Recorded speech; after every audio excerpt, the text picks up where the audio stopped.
The average British household now carries over £2,000 of credit card debt. Your grandparents carried none. They raised families, paid off terraced houses, and retired comfortably on wages that would make you weep. How?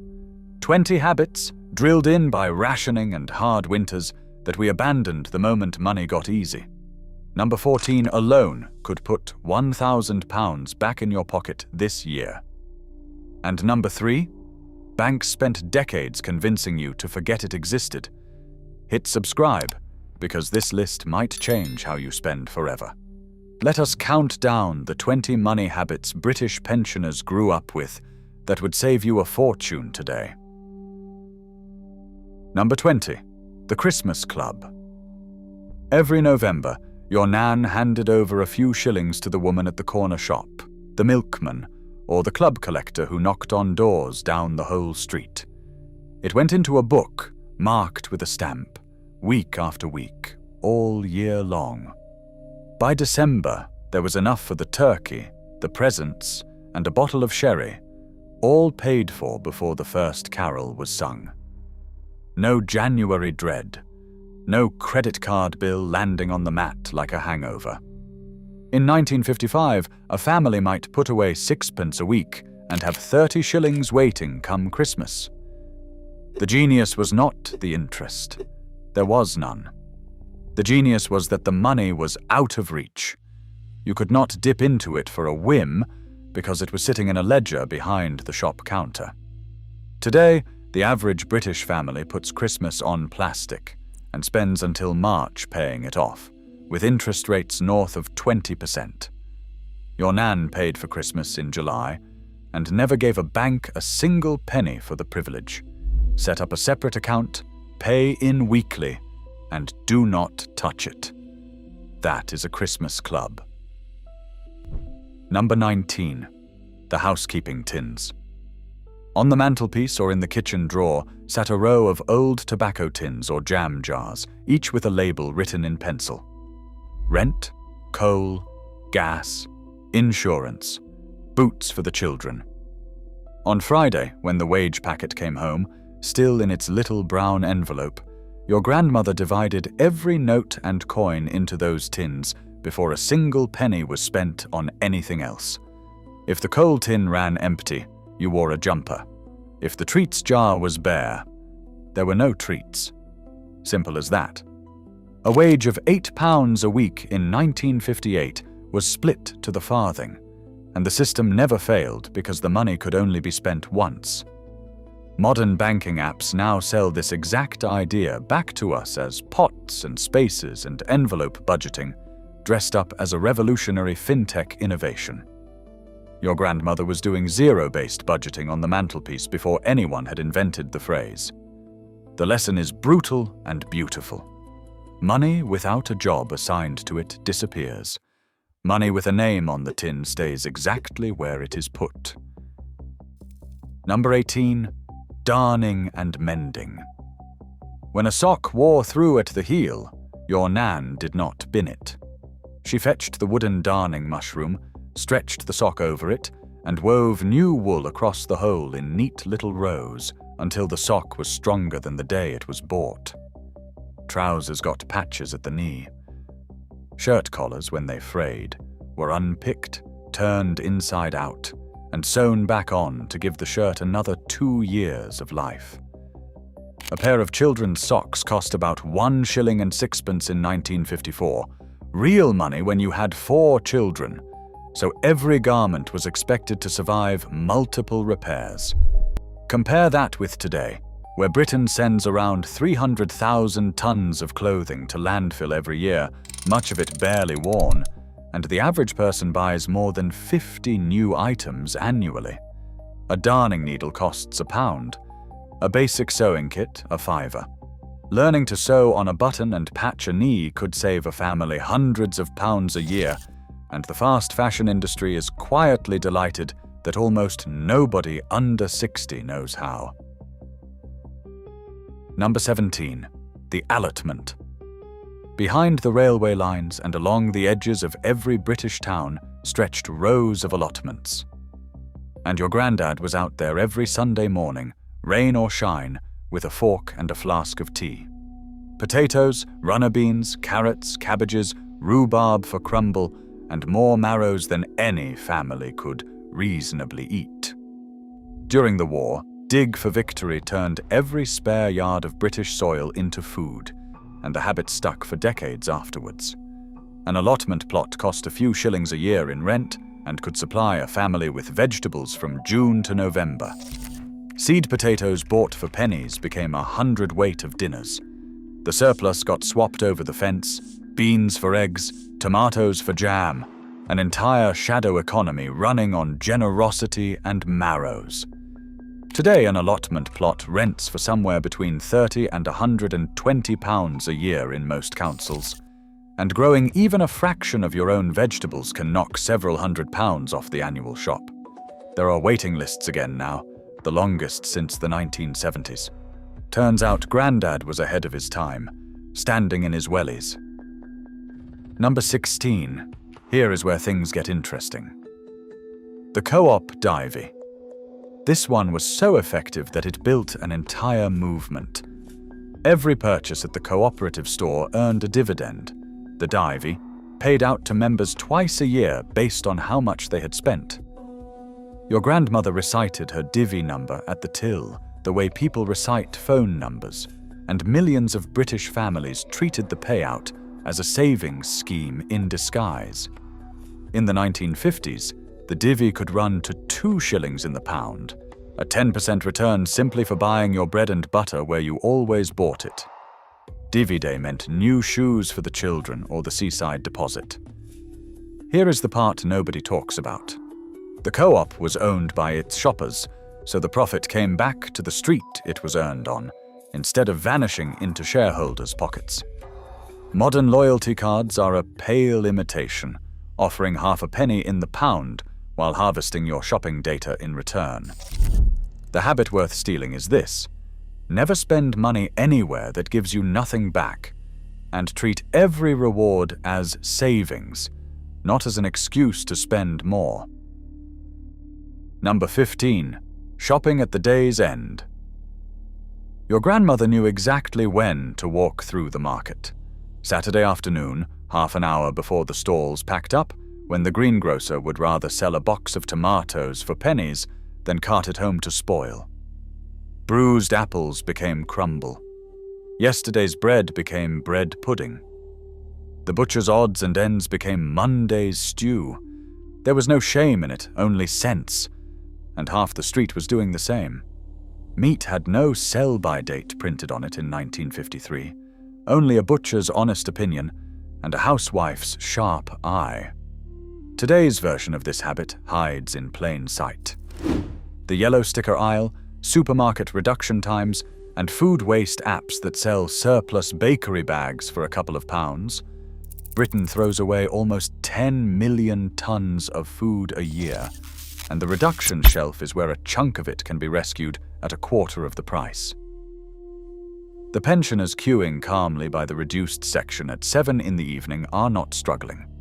They are doing what they have always done, refusing on principle to pay full price for something the shop is desperate to shift. Number 14. Cooking from scratch and the perpetual stock pot. This is the £1,000 habit from the start of the video. Your nan bought a chicken and got 4 meals out of it. Roast on Sunday, cold cuts on Monday, chicken and leek pie on Tuesday. Then the carcass went into the big pot with an onion, a carrot, and whatever was wilting in the vegetable rack, and simmered into a stock that became Thursday's soup. Nothing was wasted because nothing could afford to be wasted. A chicken cost around 5 shillings in 1956, a luxury, and it was treated like one. Compare that with the modern British household, which spends well over £1,000 a year on takeaways and ready meals, and bins roughly £700 worth of edible food on top. The maths is not subtle. A bag of flour, a sack of potatoes, and 1 chicken, handled the old way, feeds a family for a week for less than 2 takeaway orders. Food companies spent fortunes convincing us that cooking is difficult and time is too precious for a stock pot. Your grandmother, who worked harder than any of us, would have laughed at both claims. Number 13. Buy it once. Buy it well. Your granddad owned one good overcoat, and it lasted him 30 years. One pair of proper leather shoes, resoled at the cobbler every couple of years for a few shillings, polished every Sunday night until they gleamed. The rule was carved into the culture: buy cheap, buy twice. When they bought a Ringer washing machine or a set of Sheffield steel knives, they saved for months and bought something built to be repaired, not replaced. A quality pair of men's shoes cost around £3 in 1955, a serious sum, but divided over decades of wear, it was the cheapest footwear in history. Today we buy £20 shoes that die in a year, kettles designed to fail after warranty, and we call it affordable. Economists even have a name for the trap: the Boots theory of socio-economic unfairness. The poor pay more because they can only ever afford the cheap version. There are still cobblers in Britain, charging £40 to make good shoes last another 5 years. Almost nobody goes. The pensioners do. They know that the most expensive thing you can buy is something twice. Number 12. Heat the person, not the house. Central heating did not arrive in most British homes until the 1970s, and before that, warmth was rationed like everything else.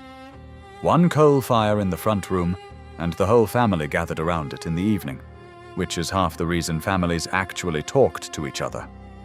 Bedrooms were cold enough to see your breath, so you got a hot water bottle, a stone one or a rubber one, slipped between the sheets an hour before bed. Eiderdowns, blankets, bed socks, and a vest under everything from October to April.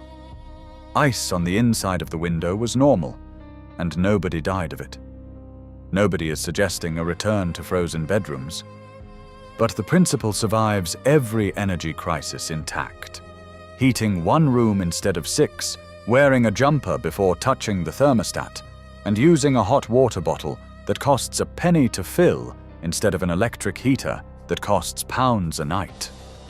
Turning the thermostat down a single degree saves the average household around £100 a year.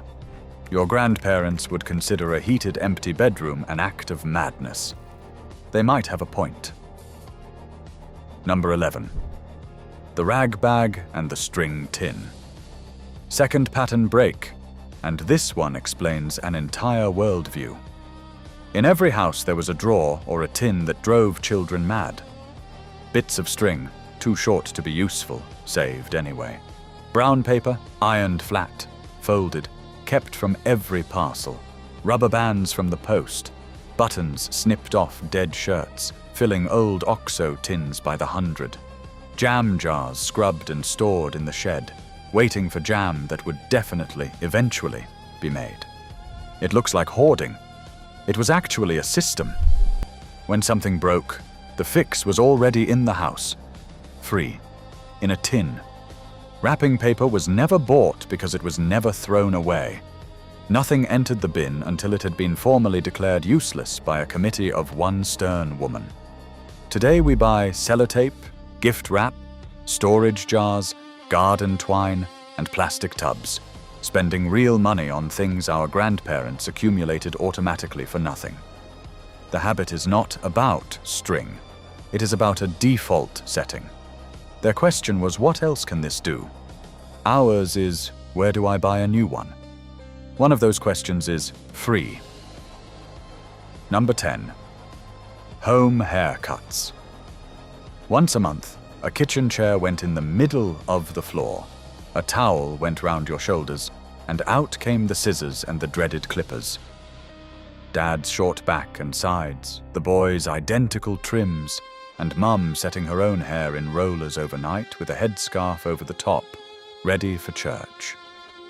A proper barber charged around 1 shilling and sixpence in the mid-50s and multiplied across a family of 6 every month. That was money that could go in the coal tin instead.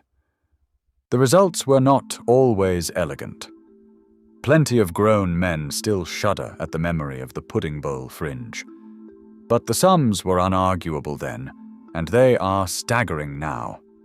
The average British woman spends over £300 a year on her hair, and a family of 4 can easily burn through £600 annually in barbers and salons. A decent set of clippers costs £20 and lasts a decade. Nobody is saying cut your own fringe before a wedding, but the pensioner who trims his own hair every fortnight, as he has since 1962, is quietly keeping thousands of pounds that the rest of us hand over without thinking. Number 9. Hand-me-downs and the passing on of everything. Clothes in post-war Britain moved through families like water finding its level. The eldest got new, or nearly new, and everything travelled downwards, brother to brother, cousin to cousin, street to street, until it finally ended its life as a cleaning rag or a patch on someone's knee.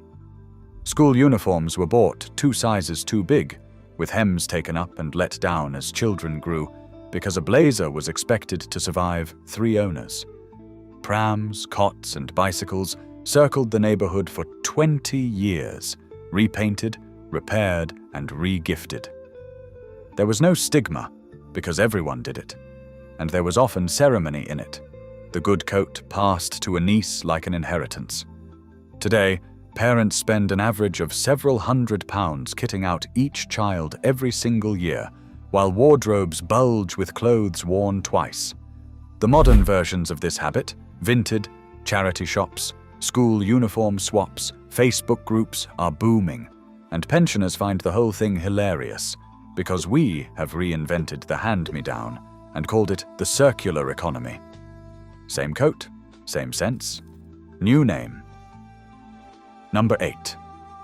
Shanks's pony. Ask your granddad how he got to work for 40 years, and he will tell you Shanks's pony, his own 2 legs, or a bicycle that he maintained himself with a puncture kit that cost 6pence. In 1950, fewer than 1 British household in 7 owned a car. Children walked to school in all weathers. Mothers walked to the shops daily with a basket, and a bus was for special occasions or genuine distance. Nobody called it exercise. It was just how a body got from one place to another, and it was free. Today, the average cost of running a car in Britain has climbed to over £3,000 a year, once fuel, insurance, tax, and repairs are counted. And many households run too. Meanwhile, we drive to the gym to walk on a machine. The National Travel Survey shows that 1/4 of all car journeys are under 2 miles, a distance your grandmother would have covered without breaking stride, in a headscarf, carrying shopping. Swapping just those short trips for walking or a bicycle saves hundreds of pounds a year and adds years to your life. The pension books balanced partly because the legs did the work. Number 7. The Post Office Savings Book. Third pattern break, because this is where the quiet fortunes were built. That little blue book, kept in the sideboard drawer next to the birth certificates, was sacred. Every week, without fail, something went in. Half a crown, 5 shillings in a good week. The clerk stamped it by hand, and watching the column of figures grow was the nearest thing thrift had to entertainment. The rule was iron. Savings came out of the wage packet first, before the tins were filled, before anything. Pay yourself first, decades before any American finance guru sold a book saying it. By 1960, national savings held billions of pounds of ordinary families' money, built half a crown at a time. The interest was modest. The habit was everything. Today, around 1 in 4 British adults has less than £100 in savings, not because savings stopped working, but because the ritual died. The modern version takes 30 seconds, a standing order, dated the day after payday, into an account you do not look at. Automate the discipline your grandmother performed at the counter, and the column of figures still grows. It never stopped working. We just stopped doing it. Number 6. saving up before buying, and the horror of the never-never. Hire purchase existed in the 1950s. The never-never, they called it, and respectable families spoke the phrase the way you might mention a disease. Buying a settee on the drip meant the tallyman knocking on your door every Friday, and the neighbors knowing your business. So instead, families saved up. The new 3-piece suite, the television for the coronation, the first refrigerator, all were preceded by months of putting by, and when the thing finally arrived, it was owned outright, doorstep to hearth, and it was cherished. The waiting was not a bug. It was the feature. Half the things people planned to buy, they discovered during the saving that they did not actually want, and the money stayed in the book. Today, buy now, pay later schemes have put the never-never in every online checkout, rebranded and frictionless, and millions of people, particularly under 30, are juggling repayments on clothes they have already worn out. The old rule cuts through all of it. If you cannot buy it twice, you cannot afford it once. And if you can wait a month for it, you will often find you no longer want it. Number 5. Writing down every penny. In the kitchen drawer, next to the string tin, lived a small notebook, and in it, in pencil, your grandmother recorded everything. Bread, 4p. Stamps, 3p. Wool, 1 and 6. Every evening or every Friday, the week was totted up and set against the housekeeping money, and the two figures were made to agree, to the penny, or there were questions asked of the universe until they did. It sounds obsessive. It was actually power. She knew at any moment exactly where every coin in that house had gone, which meant no leaks, no mysteries, no gentle hemorrhage of small amounts. Modern research backs her to the hilt.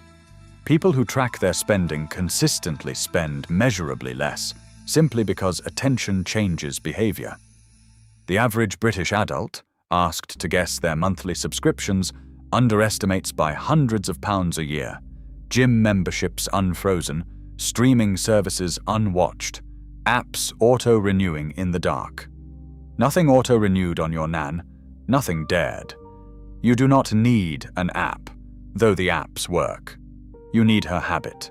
Look at every penny, once a week, in the eye. What gets written down gets questioned. What gets questioned gets kept. Number 4. Making gifts instead of buying them. Christmas presents in a 1950s household came off knitting needles, out of the oven, and off the workbench in the shed. A pair of mittens knitted through November evenings by the wireless. A cake, marzipaned and iced, made in October, and fed weekly with brandy like a beloved pet. A doll's house built from offcuts and painted with leftover gloss, or a go-kart with pram wheels that half the street would queue to ride. The materials cost shillings. The time cost evenings that would otherwise have been spent doing nothing grander.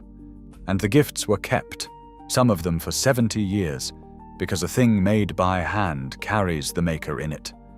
Today, British adults spend an average of several £100s each on Christmas gifts, a good deal of it on presents the recipients neither need nor remember by February. Nobody remembers a gift set. Everybody remembers the blanket their nan knitted. The saving is real, often hundreds of pounds a year across birthdays and Christmas. But the deeper point is one the advertising industry works very hard to bury. The value of a gift was never the price tag. Your grandmother knew that. She had it in writing, in wool. Number 3. Fourth pattern break. And here is the one the banks would rather you skipped. Living without debt. Entirely. Not managing debt. Not consolidating debt. None. For your grandparents' generation, owing money to anyone, beyond perhaps the mortgage, was somewhere between an embarrassment and a moral failing. If the money was not in the tin, the thing was not bought. And that was the end of the conversation. Neither a borrower nor a lender bee was quoted at children like scripture. Then, from the late 1960s onwards, everything changed. Barclaycard arrived in 1966, credit was rebranded from shame into freedom, and entire marketing departments were employed to take your grandmother's instinct and dismantle it. It worked spectacularly. British households now owe well over £200 billion in consumer credit, and the average credit card, paid at minimum rate, takes 25 years to clear. 25 years, for a balance the size of a holiday. Here is what the pensioners who never joined in can tell you. Every pound of interest you never pay is a pound earned with zero effort, zero risk, and zero tax. The most profitable financial product in Britain is the one your nan used. It is called waiting. Number 2. Knowing the difference between a want and a need. This was the filter through which every purchase in the house had to pass, and it was applied without mercy. Do we need it, or do we want it? Needs were bought. Wants went on a list, and the list was reviewed, and most of the wants quietly died there of natural causes. Your grandmother could stand in front of a shop window, genuinely admire a coat, say, "Isn't that lovely?"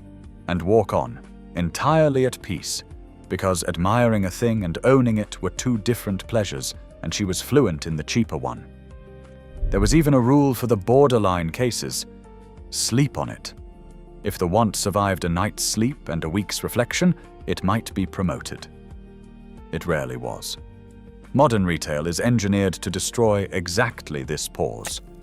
One-click ordering, flash sales, countdown timers, free next-day delivery, all of it exists to close the gap between wanting and buying before your grandmother's question can be asked.